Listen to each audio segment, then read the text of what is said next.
कहा जाता है कि एल्फ क्वीन ठंडी और अभेद्य थी, उसकी सुंदरता बेजोड़ थी, लेकिन अब वह और उसकी बेटी दोनों गॉब्लिन्स के प्रजनन के साधन बन चुकी हैं। गॉब्लिन्स उन्हें जितना चाहे पीड़ा दे सकते हैं और वे जरा भी प्रतिरोध नहीं कर सकती। यहाँ तक कि जब उनके कबीले ने बच्चे पैदा कर लिए तब भी उन्होंने अनुरोध किया कि उन्हें उन बच्चों की देखभाल करने की अनुमति दी जाए। और इस सब के पीछे का कारण था नायक लिंग तियान। ये एक ऐसा ईश्वर निर्मित विश्व था जहाँ शक्तिशाली जादुई प्राणी भरे पड़े थे। यहाँ तक कि मनुष्यों ने भी इस दुनिया में अपनी जगह बना ली थी। लेकिन मैं, लिंग तियान, अप्रत्याशित रूप से सबसे गंदे और कमजोर गॉब्लिन के रूप में इस दुनिया में आ गया। और जैसा कि हर ट्रांसमाइग्रेटर के साथ होता है, मुझे मिलने वाला सिस्टम भी अभी तक सक्रिय नहीं हुआ था।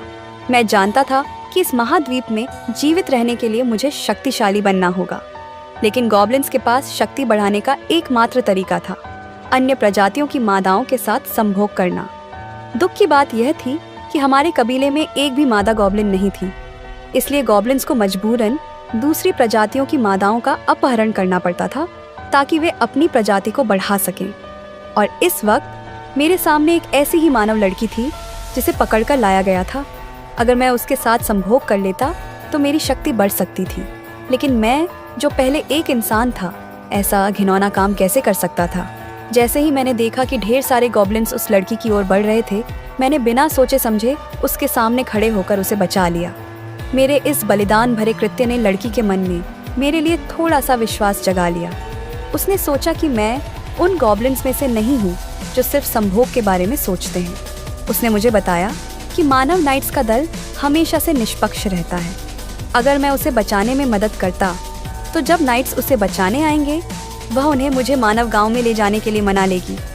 यह सुनकर मेरे मन में एक आशा की किरण जगी। मेरी वर्तमान शक्ति इतनी कम थी कि अगर मैं नाइट्स के आने तक जीवित रह पाया तो मुझे मानवों का संरक्षण मिल सकता था।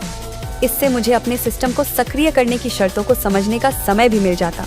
तभी गुफा के बाहर से भारी कदमों की आवाज आई। मैंने तुरंत लड़की को छिपने के लिए कहा। अचानक एक गॉब्लिन जिसकी आंखें लाल थीं, पागलों की तरह मेरी ओर दौड़ा। वह चिल्लाया, मानव, मेरे साथ संभोग करो। अगर मैं शक्तिशाली हो गया तो मुझे कोई नहीं मार सकता। लेकिन उसकी बात पूरी होने से पहले ही मैंने अपनी चाकू से उसका गला काट दिया। फिर मैंने पीछे मुड़कर लड़की से कहा, लगता है मानव तुम्हें बचाने आ गए हैं। यह सुनकर लड़की उत्साह से भर गई और गुफा के बाहर की ओर भागी। जल्द ही हमने एक कवच पहने हुए पुरुष को देखा जो गॉब्लिन्स का संहार कर रहा था। जब मैंने उसकी स्टेटस स्क्रीन देखी तो मैं दंग रह गया। उसकी तीनों विशेषताएं, शक्ति, गति और सहन शक्ति, हम गॉब्लिन्स से 10 गुना ज्यादा थी।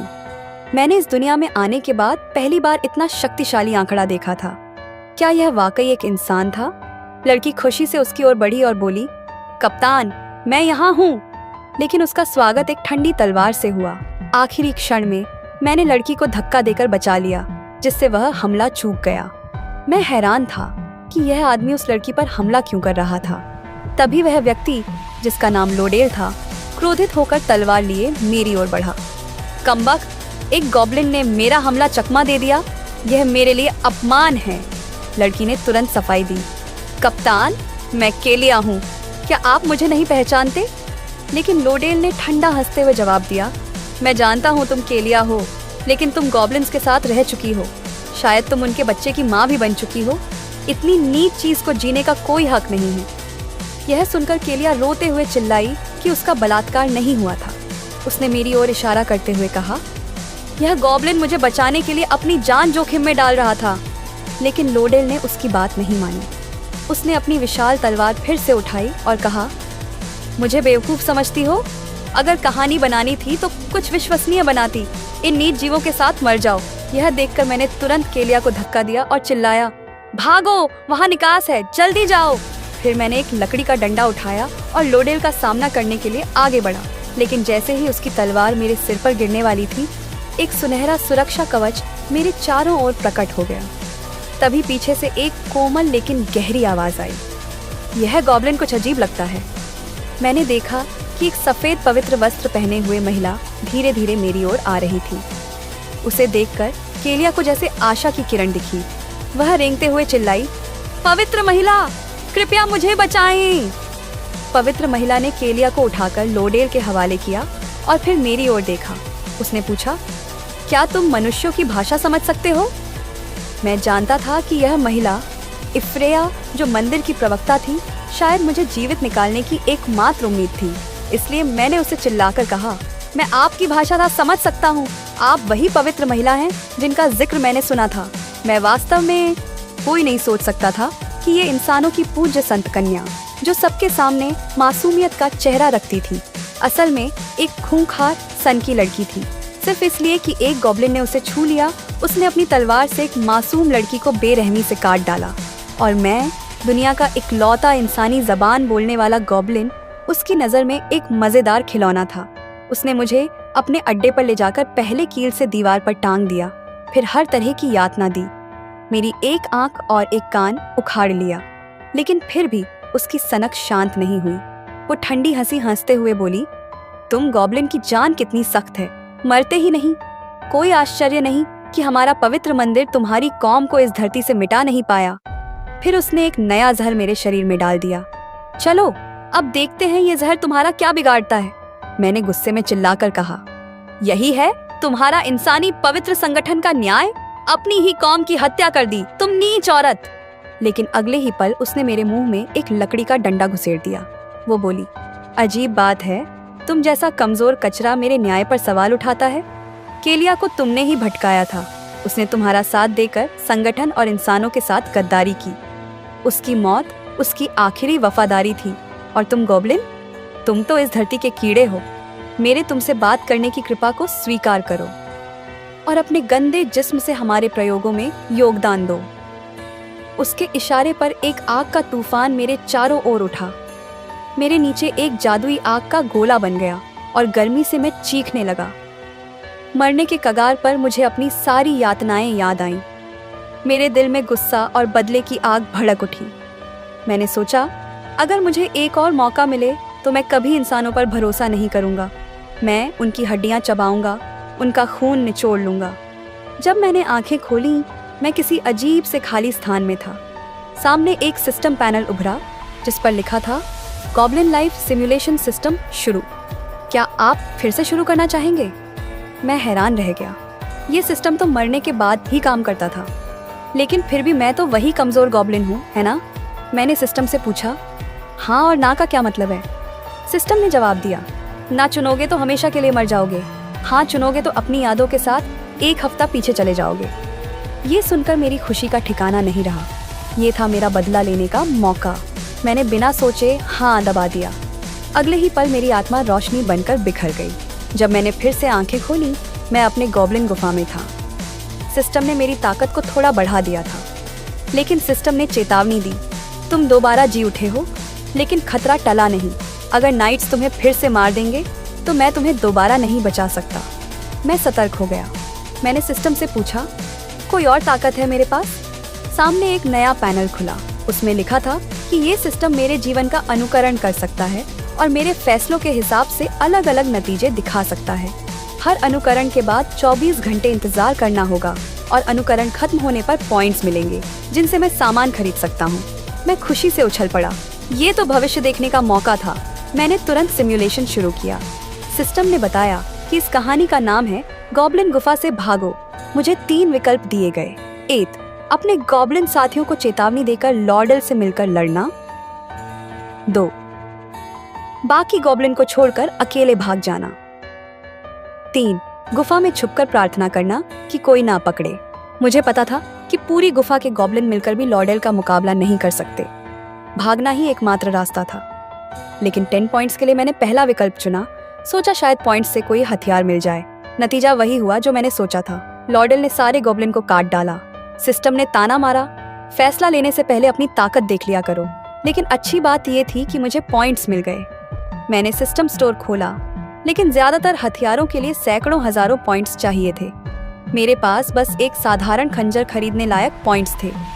फिर भी ये खंजर गॉब्लिन के आम हथियारों से 100 गुना बेहतर था। अगर सही जगह वार किया तो एक ही झटके में जान ले सकता था। मैंने सिस्टम से पूछा।